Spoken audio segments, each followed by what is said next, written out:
Lena, a curious teenager, discovers an old pocket watch at a flea market, and the vendor warns her not to wind it past midnight, but she ignores him and buys it anyway. That night, Lena winds the pocket watch at 12:01 a.m., and the world freezes, with people, raindrops, and even her dog stopping in place, except for a shadowy figure watching her from across the street.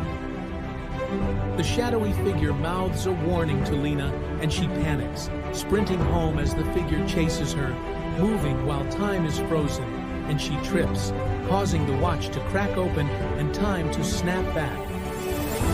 The next morning, Lena wakes up to find the vendor's stall gone, and a newspaper headline reads, "Local Man Vanishes, 1893," with the vendor's photo, and the watch hands now spin backward, hinting at a dark and mysterious fate.